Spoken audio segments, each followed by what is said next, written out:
There are conquerors whose legacies are carved into the earth. And then there are those whose true victories are carved into the soul. So here's the question. What does it mean to rule the world, yet struggle to rule yourself? This is the story of a man who held absolute power, commanded vast armies, and governed one of the greatest empires in human history, yet believed that the most important battlefield was the one within. His name was Marcus Aurelius. In the 2nd century CE, the Roman Empire stood at its towering peak. Its borders reached from the deserts of Arabia to the windswept highlands of Scotland. Its cities pulsed with trade and culture. Its armies were unmatched. Yet among the splendor of temples, palaces, and triumphal arches walked a man who felt the burden of leadership not as a privilege, but as a profound responsibility. Marcus Aurelius, the philosopher-emperor, would inherit an empire of marble, but govern with a heart shaped by discipline, humility, and introspection. Marcus was not born into the typical mold of those destined for power. He was quiet, curious, and almost painfully sincere.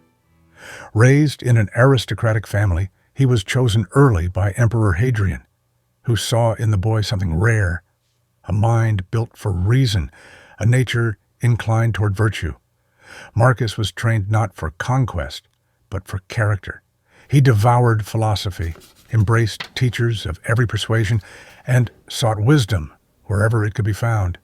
Even as a teenager, he slept on a simple bed and wore plain clothes, wanting to toughen his spirit against luxury. For Marcus, philosophy was not a pastime. It was a way of living.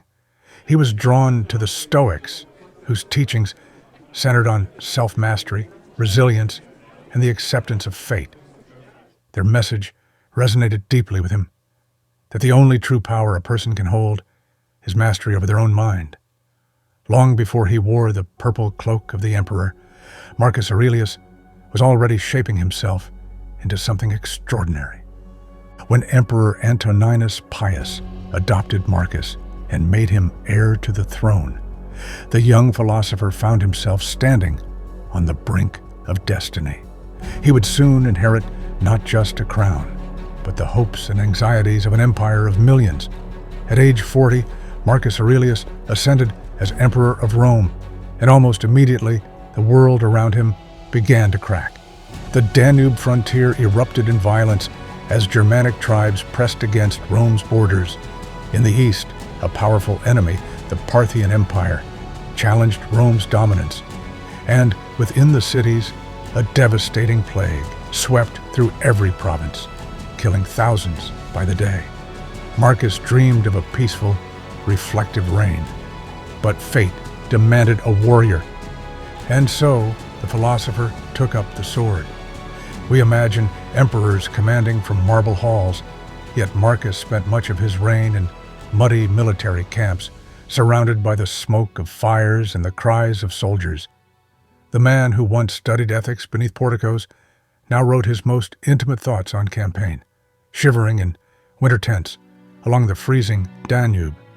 It was there, amid hardship and uncertainty, that Marcus penned what would later be known as Meditations, a private journal never meant for the public eye. In it, he poured out his fears, his hopes, and his relentless attempt to remain virtuous in a world that constantly tested him. He reminded himself that anger is pointless, that fame is fleeting, and that life is short, that each day must be met with clarity and courage, that power is meaningless if not used for the good of others. These were not the musings of a distant ruler, but the confessions of a man who questioned himself constantly. How do you stay just when surrounded by injustice? How do you stay calm when the world demands rage? How do you remain human when you must act like an emperor? Despite the turmoil, Marcus Aurelius led with steadiness. He refused to indulge in cruelty. He rejected the paranoia that consumed so many rulers before him. He shared the hardships of his soldiers, walking among the legions as an equal. When famine struck Rome, He sold treasures from the imperial palace to feed the people. When cities were devastated by plague, he offered support and relief rather than abandoning them. Though he wielded absolute power, Marcus wielded it with restraint, guided always by virtue. But not all wounds could be healed by philosophy. The plague continued its deadly march. The wars along the frontier dragged on for years. And in the quiet moments between battles, Marcus faced a grief deeper than any he had known, the loss of multiple children. One illness after another claimed the young lives of his sons and daughters. Each death carved a scar across the emperor's heart. Yet, even in mourning, he returned again and again to his writings. Through it all, Marcus persevered. His armies pushed back the invaders. His steady leadership held the empire together through one of its darkest periods. And, though exhausted and aging, Marcus never abandoned the pursuit of wisdom. In his final years, he returned once more to the frontier, determined to secure peace for the lands that had bled for decades. In 180 CE, weakened by illness, Marcus Aurelius felt his time approaching. Surrounded by loyal soldiers and the cold winds of the Danube, he faced death with the same calm he had tried to cultivate all his life. To him, death was not a terror, but a natural part of the human story, a cycle every person must complete. And so, with quiet acceptance, the philosopher-emperor took his final breath. His legacy, however, was only beginning. Marcus Aurelius left behind more than victories or monuments. His true gift to the world was his wisdom. Meditations, his private journal, became a beacon for countless generations. Soldiers, scholars, artists, politicians, and ordinary people have turned to his words when confronted with fear, grief, or uncertainty. They seek in Marcus something universal, the reminder that strength and kindness can coexist, that even in power, one can remain deeply human. Today, nearly 2,000 years later, his voice still speaks to us. It speaks to anyone who has ever faced doubt, wrestled with emotion, or wondered how to become the best version of themselves. Marcus Aurelius never claimed perfection.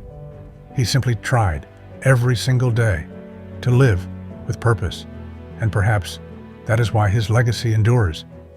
Not because he was an emperor, but because he was a man striving to be good in a world that constantly challenged him. What greatness might each of us achieve if we learn to rule our own minds? So let his story be a reminder and an invitation to cultivate calm in the midst of chaos, and to remember, as Marcus Aurelius wrote in the darkness of a winter camp, that the obstacle is not the end. Sometimes it is the way.